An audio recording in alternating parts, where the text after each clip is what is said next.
সবার একটা প্রশ্ন যে আমরা যদি পুনর্নিরীক্ষণ বা বোর্ড চ্যালেঞ্জের জন্য যদি আবেদন করি আমাদের কি মার্কস কমে যাওয়ার সম্ভাবনা আছে কিনা, এই নিয়ে আরও অনেক কনফিউশন আছে। সব কনফিউশন ইনশাল্লাহ আজকে দূর করে দিব। আজকে এই পরীক্ষার ফলাফল তোমরা পুনর্নিরীক্ষণের জন্য বা বোর্ড চ্যালেঞ্জ আমরা যেটা বলে থাকি সেটার A to Z নিয়মাবলী আমি প্র্যাকটিক্যালি দেখাই দিব, যেন কোনো ভুল না করো, ভুল করে আবার যেন পরে বিপদে না পড়ো, সব কিছু দেখাই দিব এবং কিভাবে পেমেন্ট করতে হবে না হবে সব আমরা জানতে পারবো। তো চলো আমরা দেখি। প্রথমে তোমাকে যেটা করতে হবে, এই নিচে যে লিঙ্কটা আছে এই লিঙ্কটা কমেন্টও দেওয়া থাকবে, এই লিঙ্কে প্রবেশ করবা https://rescrutiny.educationboardresults.gov.bd। এই ওয়েবসাইটে ঢুকলেই তুমি যে ইন্টারফেসটা দেখতে পাবা সেটা হচ্ছে এইরকম একটা ইন্টারফেস দেখতে পাবা। এখানে তোমার board, roll number, registration number আর পরীক্ষার ধরন ও পাশের বছর এগুলো আগে থেকেই সিলেক্ট করা থাকবে।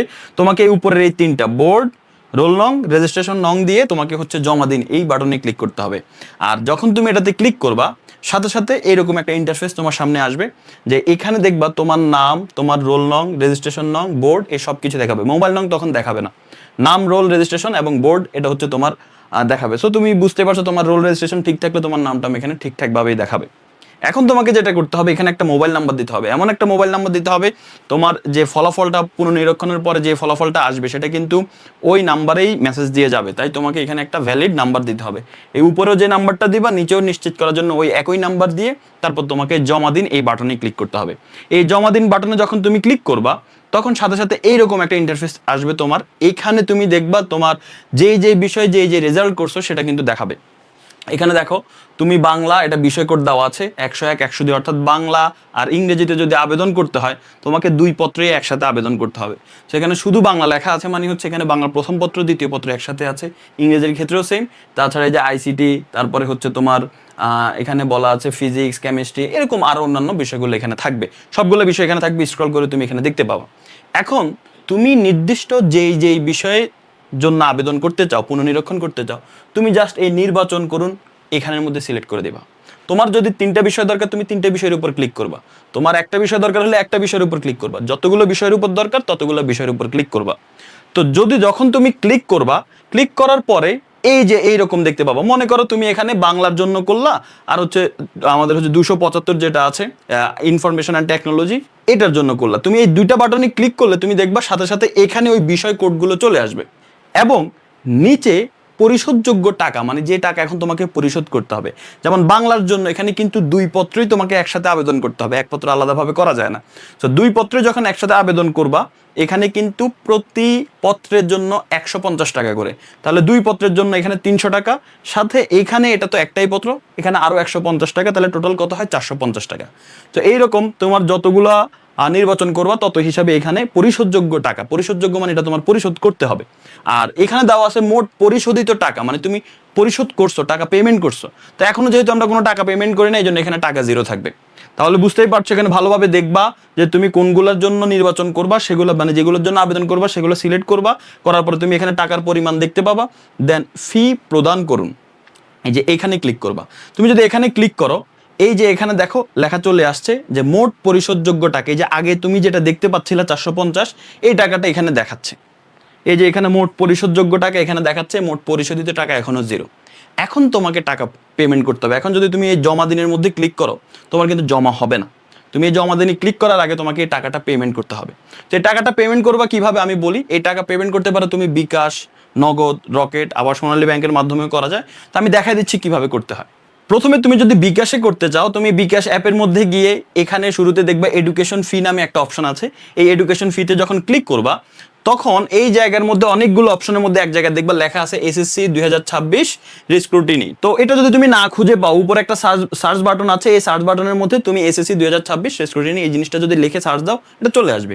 আসার পর এটাতে ক্লিক করবা। ক্লিক করার পরে তোমার এখানে কি কি জানতে চাবে, তোমার বোর্ড নেম, এই যে তোমার বোর্ড নেম জানতে চাবে, তুমি পাসিং ইয়ার 2026 দিবা এবং হচ্ছে তোমার রোল নাম্বার জানতে চাবে।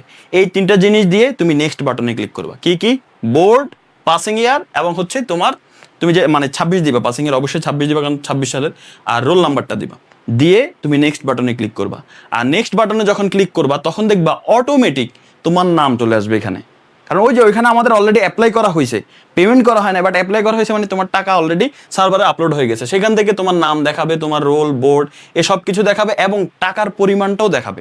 ওইখানে যে টাকার পরিমাণটা দেখেছো এই যে 450 টাকা, এখানে যে টাকার পরিমাণটা দেখেছো, এখানেও তুমি সেম টাকা দেখতে হবে, ঠিক আছে? এখানে যদিও 600, এটা জাস্ট একটা ডেমোর জন্য।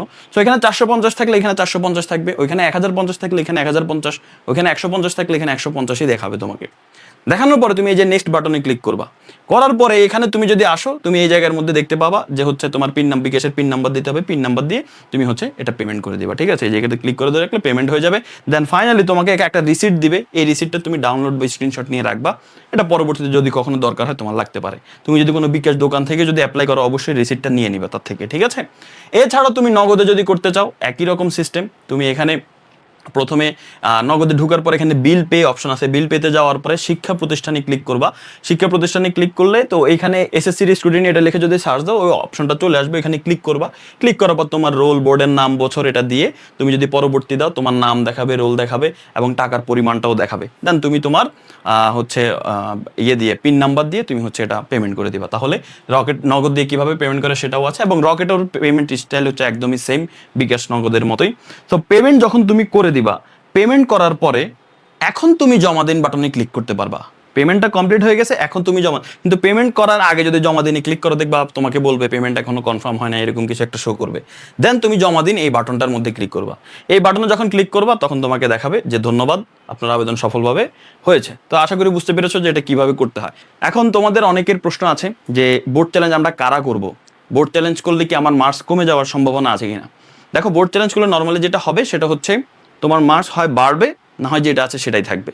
আর বোর্ড চ্যালেঞ্জ কারা করা উচিত? দেখো, এখন যদি তুমি দেখো যে তোমার 2-1 মার্কের জন্য A+ হচ্ছে না, পাস হচ্ছে না, বা একটা ভালো রেজাল্ট, ভালো গ্রেড হচ্ছে না, অবশ্যই তুমি অ্যাপ্লাই করবা। এমনও আছে যে ফেল থেকে A+ চলে গেছে, মানে একটা সাবজেক্টে সে ফেল করেছে, সেটা সে পুনর্নিরীক্ষণের জন্য আবেদন করছে, সেটা A+ হয়ে গেছে। বিগত বছরগুলোতে এমন রেকর্ডও আছে।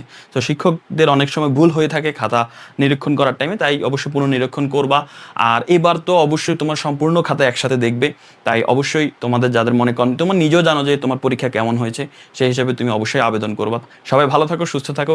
সবার যেন এই আবেদনের ফলাফলটা আশানুরূপ হয়, যেন সবার কাঙ্ক্ষিত ফলাফল আসে, সেই দোয়াই থাকলো। আল্লাহ হাফেজ, আসসালামু আলাইকুম।